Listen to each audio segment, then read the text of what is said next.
You walk into any Walmart, any Dollar General, any corner store in America, and you see the same pattern over and over.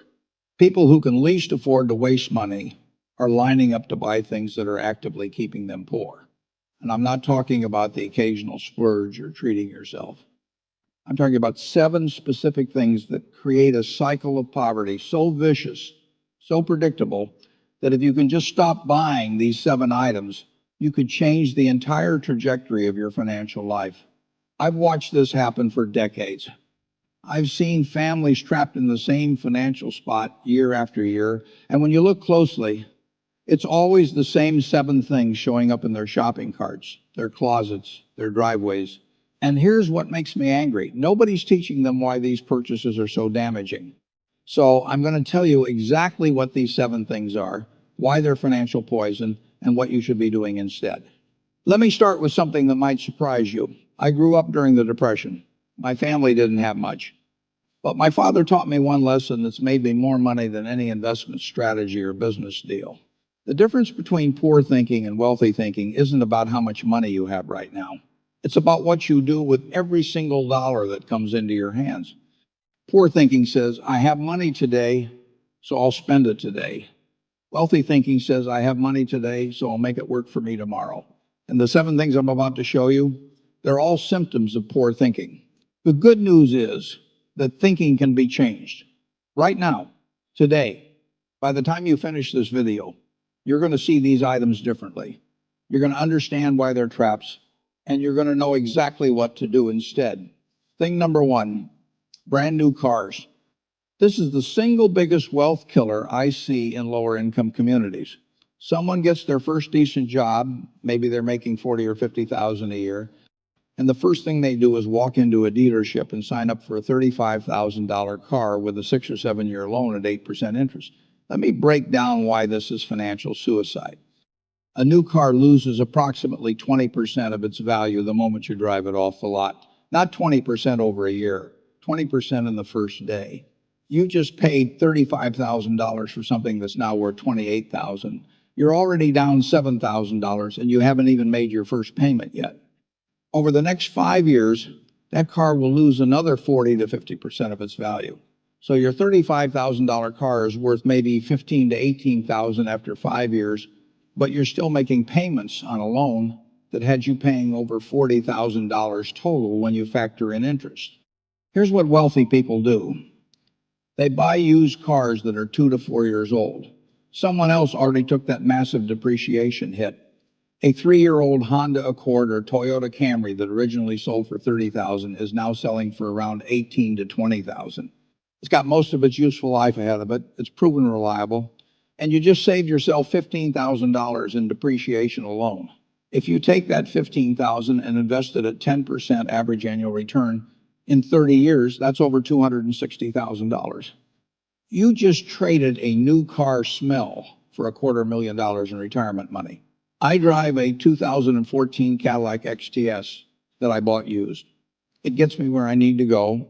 It's comfortable, it's reliable. And every time I get in it, I'm not thinking about the $600 monthly payment I don't have. I'm thinking about what I'm doing with that money instead. That's the difference. Thing number 2, lottery tickets and scratch-offs. The lottery is a tax on people who can't do math. That's not me being mean, that's just reality. The odds of winning the Powerball jackpot are 1 in 292 million. You have better odds of being struck by lightning twice. The odds of winning any prize on most scratch-off tickets is about 1 in 4, but the average prize is less than what you paid for the ticket. Here's what kills me. I've seen studies showing that households earning less than $30,000 a year spend about 5% of their income on lottery tickets. 5%. That's $125 a month. $125 a month invested at 10% annual return for 30 years is over $270,000. You're literally giving away a retirement fund for the fantasy of getting rich quick. The lottery preys on hope. I understand that. When you're broke and struggling and you don't see a way out, spending $5 on a dream feels reasonable. But here's the truth. Hope is not a financial strategy. The way out of poverty is not luck. It's discipline, consistency, and making your money work for you instead of throwing it away on astronomical odds. If you're spending money on lottery tickets, stop today. Take that same money and open a Roth IRA. Start investing it in a low-cost index fund. Watch it grow. That's your real lottery ticket. And the odds of winning are almost guaranteed if you give it enough time. Thing number 3, payday loans and cash advance services. These are predatory and they should be illegal. A payday loan works like this. You need $500 today, so you write a check for $575 that the lender agrees to hold for 2 weeks until your next paycheck comes. That $75 fee for a 2-week loan works out to an annual percentage rate of over 390%. 390% interest. Credit cards are expensive at 20%. Payday loans are 20 times worse. And here's the trap. 2 weeks later, you still don't have that $500 because you were already living paycheck to paycheck.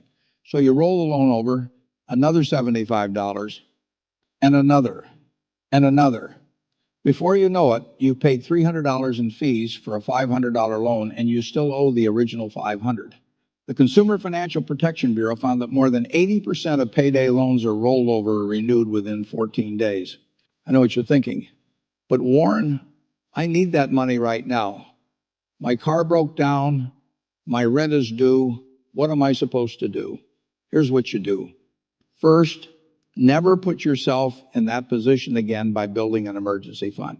I don't care if it's only $25 a month. Start today. Second, if you're already in that emergency, call your landlord and ask for an extension. Call the utility company and set up a payment plan. Ask your employer if they can give you an advance. Every single one of those options is better than a payday loan. And if you're already trapped in the payday loan cycle, stop paying it and deal with the consequences. Yes, they'll harass you. Yes, it'll hurt your credit. But you know what hurts worse? Paying 390% interest for the rest of your life. Thing number 4, rent-to-own furniture and electronics. This is one of the sneakiest wealth traps out there because it feels affordable. You walk into a rent-to-own store and you see a living room set for only $69 a month. A big screen TV for $39 a month. It feels doable. But read the fine print. That $69 a month for the sofa, you're paying it for 72 months. That's 6 years. You're going to pay almost $5,000 total for a sofa that retails for $1,200 brand new. You're paying 4 times what it's worth. The rent-to-own industry makes billions of dollars a year targeting people who don't have good credit and can't get traditional financing. They know exactly what they're doing. They're counting on you looking at the monthly payment instead of the total cost. Don't fall for it. Here's what you do instead. Buy used furniture. Craigslist, Facebook Marketplace, estate sales, thrift stores. You can furnish an entire apartment for $500 if you're patient and willing to look. Is it going to be perfect? No. Is it going to be new? No. But it's yours. You own it. You're not making payments. And when your financial situation improves, you can upgrade. But right now, your job isn't to have the nicest furniture. Your job is to stop being poor. And you can't do that if you're paying 4 times retail for a couch. Thing number 5, extended warranties and insurance on small items. Every time you buy something at Best Buy or on Amazon, they try to sell you an extended warranty, phone insurance for $11 a month, a protection plan on your laptop, a warranty on your headphones. It all sounds reasonable until you do the math. Let's say you buy a $1,000 laptop and they offer you a 3-year protection plan for $200. That sounds like a good deal if the laptop breaks, right? Wrong. Most manufacturer warranties already cover the first year. Most credit cards automatically extend that warranty by another year if you use them to make the purchase. So you're really only buying 1 additional year of coverage for $200. And here's the kicker.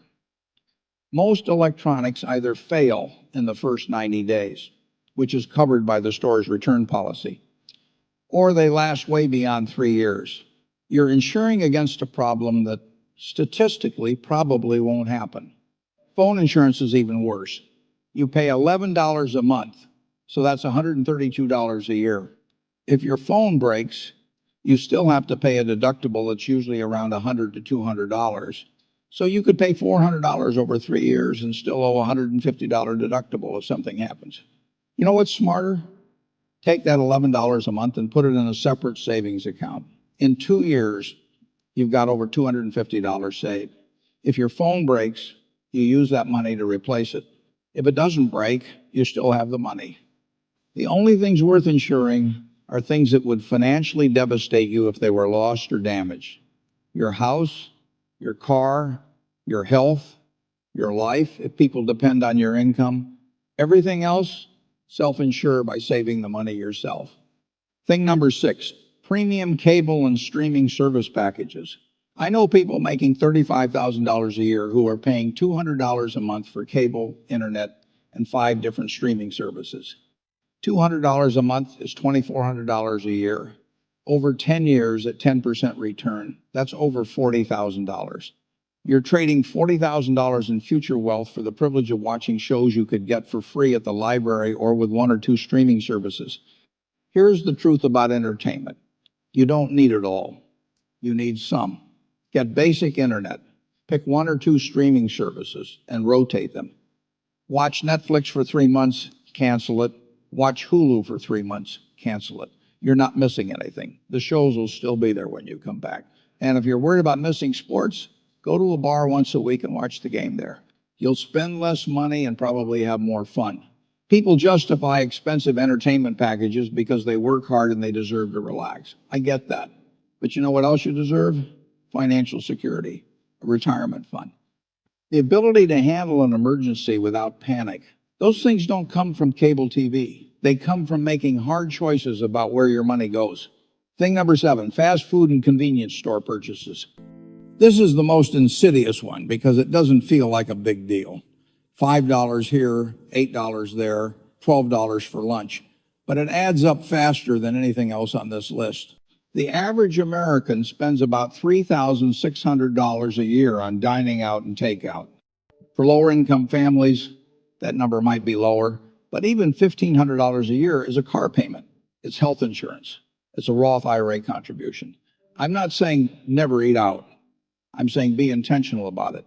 Buying lunch every workday at $10 each is $200 a month. Making lunch at home, even simple stuff, costs maybe $50 a month for groceries. You just saved $150. Do that for a year and you've got $1,800. Do it for 10 years and invest the difference, you've got over $30,000. The same goes for convenience stores. A Coke at a convenience store is $2.50. That same Coke in a 12-pack from the grocery store costs 60 cents. You're paying 4 times as much for convenience. A bag of chips is $3.50 at the gas station, $1 at Walmart. Coffee at Starbucks is $5. Coffee at home is 25 cents. Every time you choose convenience, you're choosing to stay poor. Now, here's what all 7 of these things have in common. They're all about instant gratification. They're all about feeling better right now without thinking about the cost later. And that is the fundamental difference between poor thinking and wealthy thinking. Poor thinking is short-term. Wealthy thinking is long-term. When I look at any purchase, I don't ask, can I afford this right now? I ask, what is this costing me in the future? That new car isn't costing me $35,000. It's costing me $260,000 in lost investment returns. That daily Starbucks isn't $5. It's $30,000 over 10 years. When you start thinking that way, your entire relationship with money changes. So here's your action plan. I want you to look at your life right now and identify which of these 7 things you're buying. Be honest with yourself. Write them down. Then I want you to calculate what you're actually spending, not what you think you're spending, what you're actually spending. Check your bank statements. Add it up for the last 3 months and multiply by 4 to get your annual number. Then I want you to cut one thing, just one. Pick the easiest one to eliminate. Maybe it's the lottery tickets. Maybe it's one streaming service. Maybe it's making coffee at home instead of stopping at Dunkin' Donuts. Take the money you save and open a Roth IRA if you're eligible, or a traditional IRA, or even just a regular brokerage account. Set up automatic transfers so the money goes straight from your checking account to your investment account the day after you get paid. Start with whatever you can, $25 a month, $50 a month. It doesn't matter. What matters is that you start after 3 months, cut a second thing from the list, then a third. You don't have to do it all at once, but you do have to start, and you have to be consistent. This isn't about being perfect. It's about being better than you were yesterday. I've been investing for over 70 years, and I can tell you with absolute certainty that wealth is not built by making huge amounts of money. It's built by keeping more of what you make and putting it to work. The gap between poor and wealthy isn't as big as you think. It's just a series of small decisions repeated over decades. Save this video, watch it again in 6 months and see where you are. Subscribe if you want more straight talk about money and building wealth with what you have right now. And here's your homework. Pick one thing from this list that you're going to stop buying this week. Write it down, put it somewhere you'll see it every day. And every time you're tempted to buy that thing, remember what you're actually choosing. You're not just choosing to save $5. You're choosing your future. The people who win with money aren't the smartest people. They're not the highest earners. They're the most disciplined. And discipline is a choice you make every single day with every single dollar. Make the right choice.